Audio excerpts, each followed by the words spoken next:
It's hard to believe anyone would fake their own kidnapping, but that's exactly what Sherri Papini did. She fooled her family, the public, and even the FBI into thinking she'd been abducted. What came next became one of the most shocking twists in recent American history. Stay with us as we uncover the full story and where she is now. On November 2, 2016, Sherri Papini, a 34-year-old mother of two from Redding, California, was reported missing by her husband, Keith Papini. That afternoon, Keith had returned home from work and discovered that Sherri had not picked up their children from daycare. Concerned, he used the Find My iPhone app and located her cell phone and earbuds on a jogging path near their house. They appeared to have been placed deliberately, with the earbuds wrapped loosely around the phone and a few strands of blonde hair attached. Alarmed by the discovery, Keith called 911, initiating what would become a highly publicized missing person investigation. Stay tuned to know how it unfolded. But at this point, Keith becomes very concerned that something bad has happened to Sherri. So he calls 911 at about 5:50. So I just got home from work, and my wife wasn't there, which is unusual, and my kids should have been there by now from daycare. So I was like, oh, maybe she went on a walk. I couldn't find her, so I called the daycare to see what time she picked up the kids. The kids were never picked up, so I got freaked out, so I hit the Find My iPhone app thing, and it said that it showed her phone at our end of our driveway. We don't have really good service. As soon as the report came in, local police launched a search operation. The FBI joined shortly after. Volunteers from the community helped distribute flyers, and search teams, including helicopters and dogs, combed through forests and trails. Her family made public pleas for her return. Keith gave interviews and appeared emotional, asking for help from anyone who might have seen something. But as days passed, there were no solid leads, no sightings, and no suspects. The case had gripped the country, but investigators had little to go on. Then on November 24th, Thanksgiving morning, Sherri was suddenly found. A driver spotted her on the side of County Road 17 in Yolo County, about 150 miles south of where she had last been seen. She had a chain around her waist, a bag over her head, and was visibly emaciated. Hospital records documented bruises across her body, a broken nose, and a brand burned into her right shoulder. According to Sherri, she had been abducted at gunpoint by two Hispanic women who held her captive, abused her, and threatened her life repeatedly before releasing her without explanation. Police took her story seriously and acted quickly. They made sketches based on her descriptions of the kidnappers and asked the public for help. Officers looked at nearby security footage, followed up on tips, and searched the area where she was found. The FBI stayed on the case, and national headlines focused on the mystery. People were desperate to know who could have done this and why. But even with all the attention and resources, no new evidence turned up. There were no witnesses, no vehicles matching her story, and no signs of the two women she described. Slowly, doubts started to grow. Investigators took a closer look at Sherri's injuries and timeline. Doctors had noted that her wounds seemed to have occurred at different times, and some looked self-inflicted. Forensic experts collected evidence from the clothes she wore when she was found and sent it for DNA testing. The results brought a surprise. Male DNA was found, and it didn't belong to Keith or any of their known family or friends. After running it through databases, it was matched to James Reyes, a former boyfriend of Sherri's who lived in Costa Mesa. The discovery took the case in a completely different direction. Let's find out what happened next. Police brought Reyes in for questioning. He admitted that Sherri had contacted him months earlier, saying she needed to get away and asking if she could stay with him. She stayed hidden in his apartment for over 3 weeks. He said she never acted like she was being held against her will. In fact, she had planned the entire thing. She cut her own hair, hurt herself to make her story look real, and told him exactly what to say if anyone ever asked questions. Reyes said he didn't know she was pretending to be kidnapped until long after she left. With that confession, the truth began to unfold. The FBI reviewed Sherri's past actions and discovered that she had also sent letters to herself from fake names, trying to make it look like someone was stalking her. She had collected around $30,000 from the California Victim Compensation Board and from public donations. On March 3, 2022, Sherri Papini was arrested and charged with making false statements to the FBI and committing mail fraud. The news shocked people who had supported her, especially those who had donated or volunteered during the search.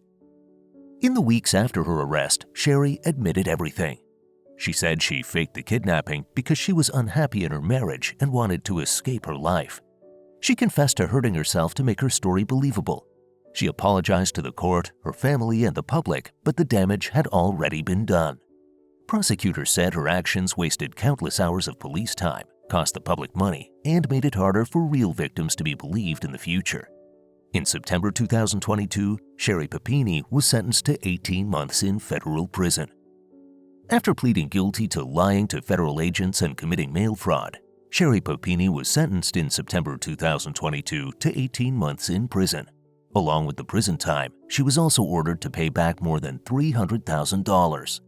This money covered the cost of the police search, state victim assistance funds, and donations from people who believed she had really been kidnapped. The California mom who faked her 2016 disappearance was sentenced to 18 months in prison, more than double what prosecutors asked for.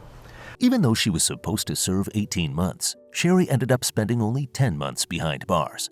She was released in August 2023 under federal rules that allow nonviolent offenders to leave prison early. She was moved to a halfway house before being placed on supervised release. That release period will continue until 2026, during which she must follow certain rules, report to a probation officer, and stay within approved areas unless given permission to travel. Following her sentencing, her husband Keith Papini filed for divorce. In court papers, he said their marriage had broken down and asked for full custody of their 2 children. Keith also said that Sherri's actions had brought chaos and confusion into their family, especially for the children. He told the court that the children were already facing attention from the media. The court later gave Keith full custody. Sherri Papini's husband, who stood by her side for years, filing for divorce after the mother of 2 admitted to faking her 2016 kidnapping and hiding out with a former boyfriend. Sherri had lived a quiet life, far from the spotlight. That changed in 2016 when news of her disappearance and dramatic return made headlines across the country. She went from being an ordinary mom in Northern California to the center of one of the most talked about cases in years. But before the staged kidnapping, who was Sherri Papini? The answers might surprise you. Sherri Papini was born on June 11, 1982, and grew up in Northern California. Before marrying Keith Papini, she was briefly married to another man in 2006. After divorcing him, she moved in with Keith almost right away. In 2009, she and Keith got married and settled in Redding, California, where they raised a son and a daughter. Before 2016, people who knew her described her as a stay-at-home mom who seemed happy with her family. But after her story turned out to be false, investigators began looking deeper into her past. They found signs of past problems, including false claims and behavior that pointed to a need for attention. These past actions helped explain why many people began to doubt her story once the facts started coming out. Since getting out of prison in 2023, Sherri has stayed mostly out of public view. She still lives in Northern California and is believed to be working on writing projects. Some sources say she's writing about her experience, possibly for a book or TV deal. She no longer lives with her children, but has been granted supervised visits through court orders. Her visits must be monitored and follow a set schedule.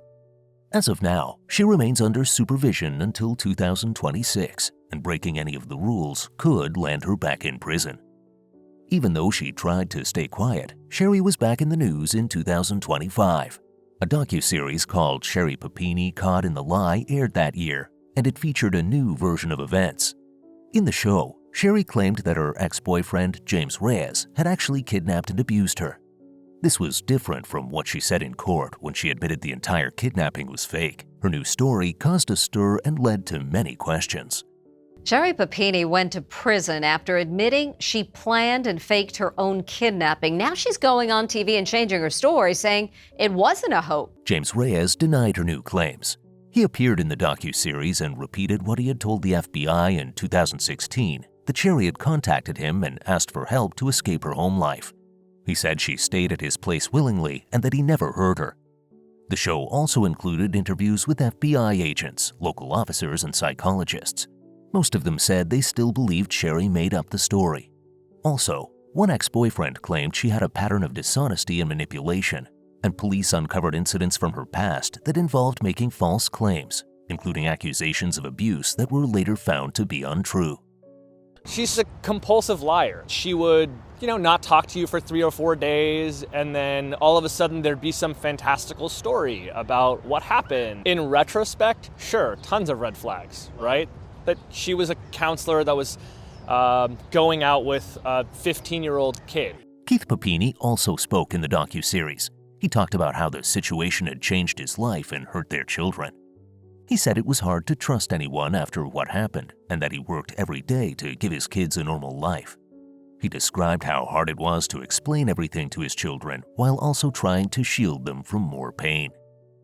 Sherri's story has stayed in the public eye. There's been a Lifetime movie, podcast episodes, and now 2 major documentaries, including Hulu's Perfect Wife. But with her supervised release lasting until 2026, more developments may still come. Do you think Sherri Papini was having trouble in her marriage, which led her to fake her kidnapping? Share your thoughts in the comments below. Don't forget to like and subscribe to our channel. Also, click on the next video on your screen. You won't want to miss it.